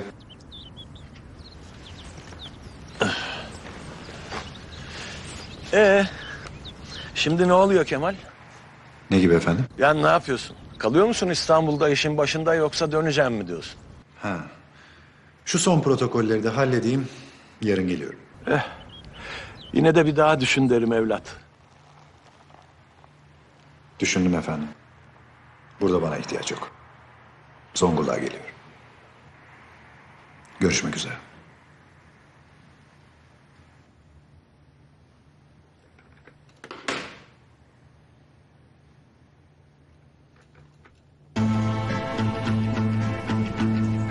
Üzülme be Hüseyin baba. Gitsin işine gücüne baksın çocuk. Doğru gidecek tabii. Benimki babalıktan. Yüzüne hasretiz ya. Doyamadık bu kadarıyla. Baba gidecek normal. Biz küçük esnafız. Biz bugün varız, yarın yokuz. Kemal Bey öyle mi? Sizi var ya bu sofranın başına toplamamak lazımmış. Ama şanslısınız. Çünkü daha buradayım. Tadını çıkartın. Ağız tadıyla işine gücüne içerim be oğlum. Hadi daha da hayırlı işler olsun. Sen bakma babana. Sağ ol baba. Hep birlikte inşallah. Sen sağ olasın be oğlum. Baksana bize böyle güzel bir akşam yaşattın. Kesene bereket. Sen bir daha ne zaman geleceksin de ben böyle bir sofrayı göreceğim. Aşk olsun Tarık abi. Sen gel külüstüre sofranın kralını kurayım sana ya. Harbi mi lan? Herhalde abi. Arif baba.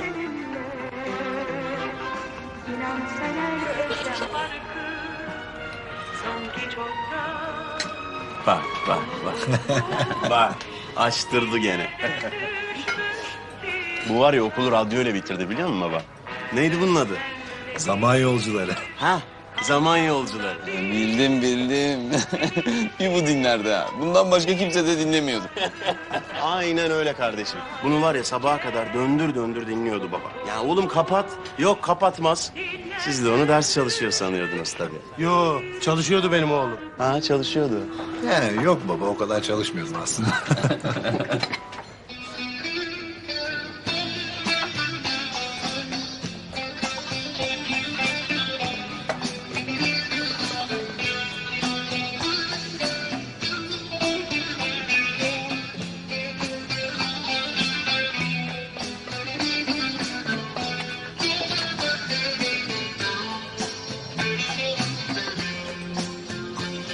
Kemal kardeşim sen git buralardan hiç kalma. Dinle beni bak tamam. Durmak yok. Hadi babacığım. Tarık abi hadi. Aşkın şarabından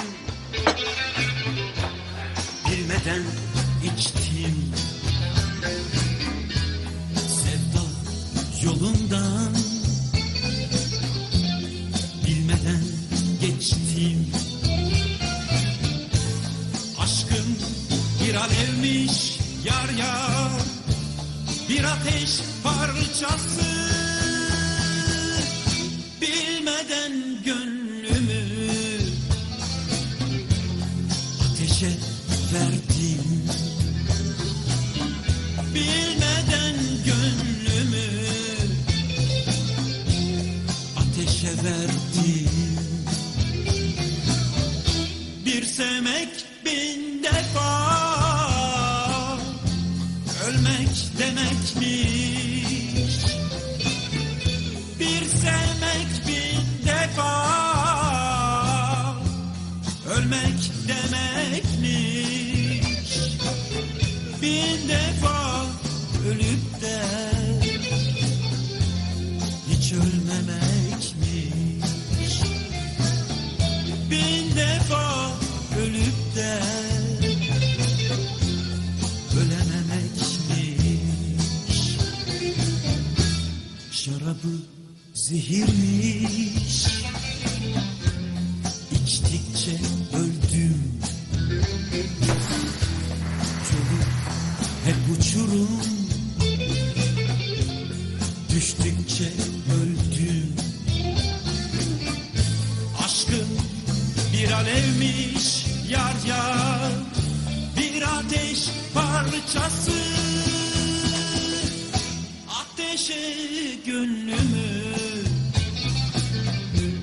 yaktıkça öldüm. Ateşe gönlümü yaktıkça öldüm. Ateşe gönlümü yaktıkça. İzninizle.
sevmek bin defa, ölmek demekmiş. Bir sevmek bin defa, ölmek demekmiş. Bin defa ölüpse ölememek mi? Ulanma kardeşim.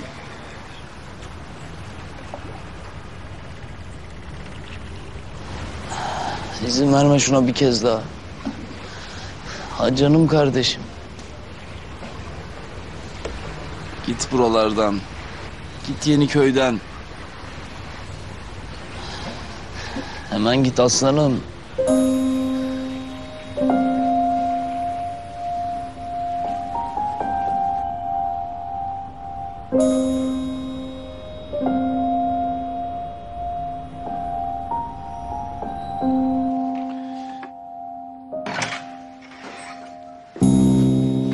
Ah, çok iyi Aslı. Ben de tam onu isteyecektim senden.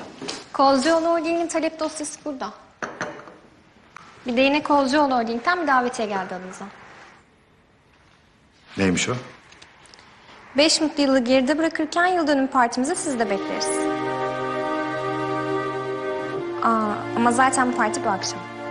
Zonguldak'a döndüğünüz için herhalde katılamazsınız. Benden başka bir isteğiniz var mı? Evet. Teşekkürler Aslı. Şimdilik yok.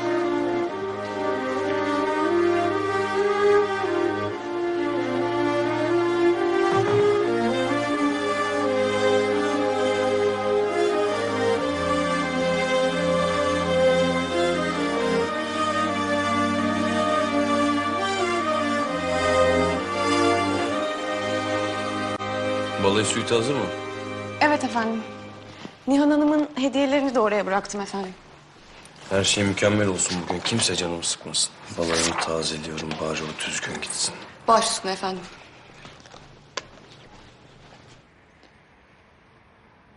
Beş mutlu yılı geride bırakırken yıl dönümü partimize sizi de bekleriz. Allah'tan bu gece dönüyorsun. Dönüyorsun değil mi? Dönüyorum. Kocasıyla işim bitti. Nihan'la zaten işim yok. 5 koca yıl. Aptallığıma doymayın. Bırak şimdi bunları Kemal. Her şeyde vardır bir hayır. Hiçbir şey tesadüf değil dedim ben sana. Yani kader yine çıkardı bunları senin karşına, görüyor musun? Hem artık sen onlar kadar güçlü bir insansın. Hem de insansın yani. O adamın aldığı madende çalışacak işçiler için ne büyük şanssın sen, biliyorsun değil mi bunu? Onun için sen her zaman 1-0 öndesin. Unutma. Sen ne diyecektin?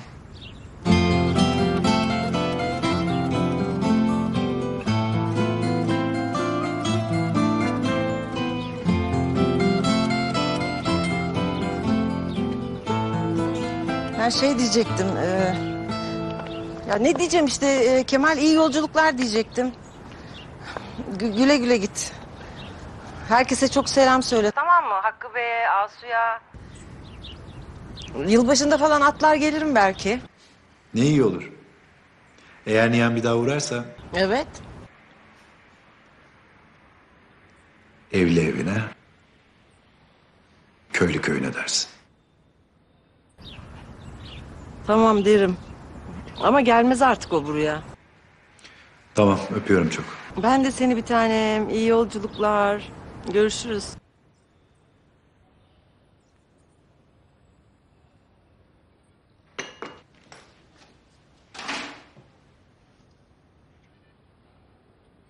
Aptalsınız siz.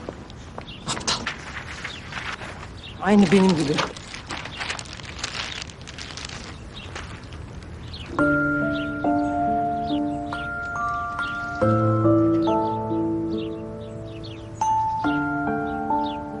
İkinizden de nefret ediyorum. İkinizden de.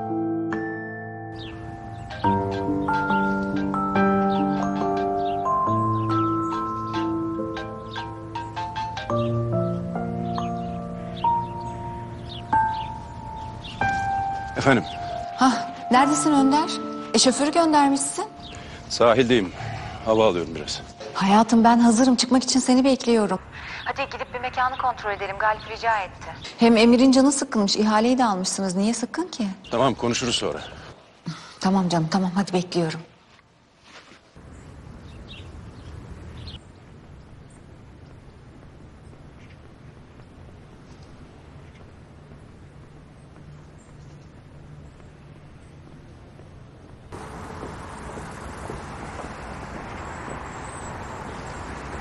Kemal Bey.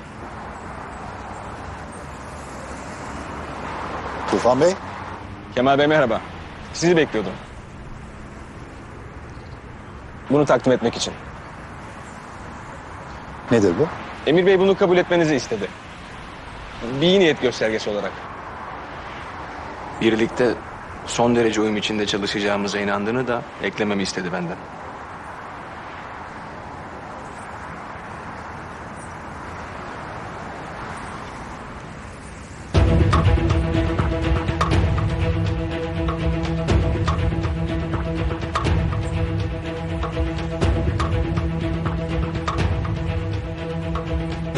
Al parayı kes sesini diyorsunuz ya.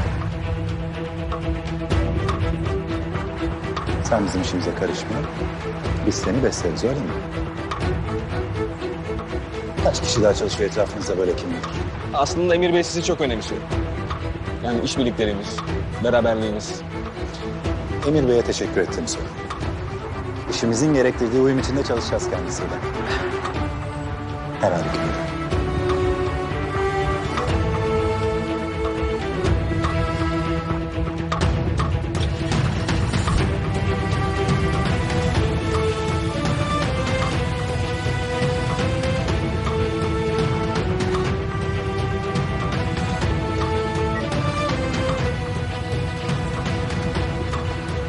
Kabul etti efendim.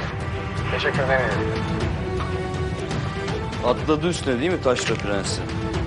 Dedim sana Tufan, paranın satın alamayacağı hiçbir şey yoktur.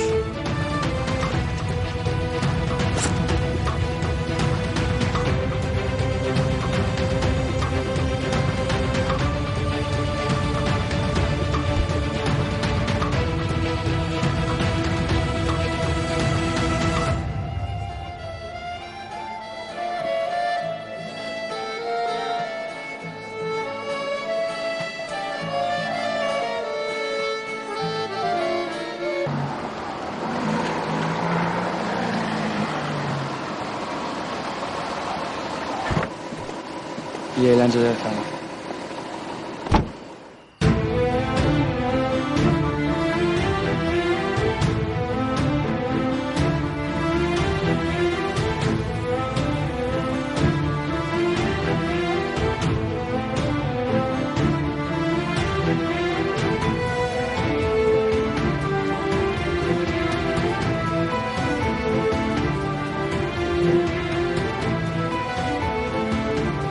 Emir sana inanamıyorum.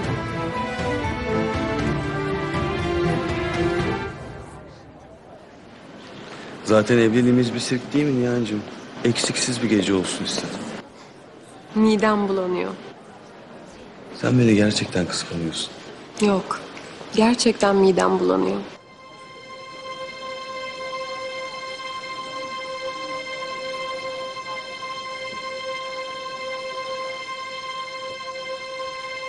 Hoş geldiniz efendim. Merhabalar.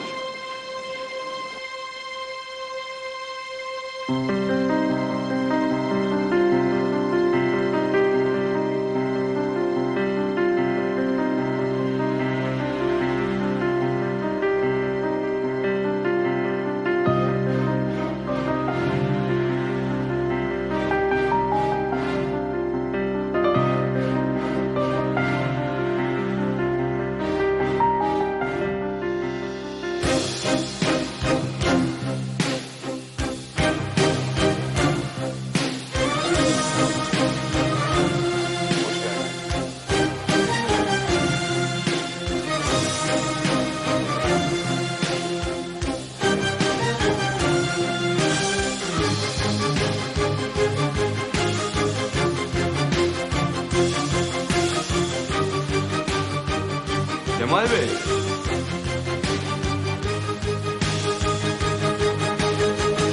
Sürpriz oldu. Katılmayacaksınız sanıyordum. Bana verdiğiniz zarftan sonra size bir cevap vermek istedim. Madem evlilik yıl dönümünüz, o zaman size küçük bir hediye vermek isterim. Buyurun.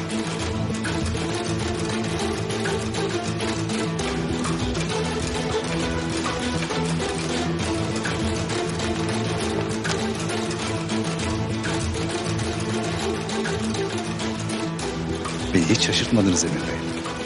Etrafınızdaki herkes gibi benim de bolca sıfırlı rakamlarla satın alabileceğinizi zannettiniz. Bu benim için sadece bir kağıt parçası. Ama sizin hayatınız bu.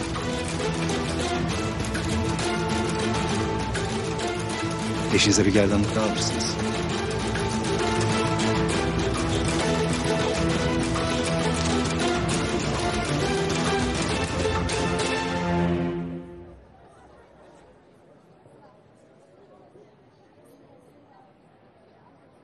Nihan Hanım.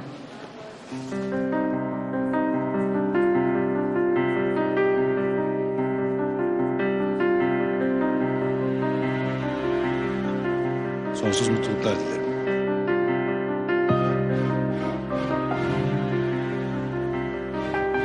Hayatım, tanıştırayım. Kemal Soydere, NYZ Grup Türkiye Direktörü. Termik santral işinde birlikteyiz. Öyle mi?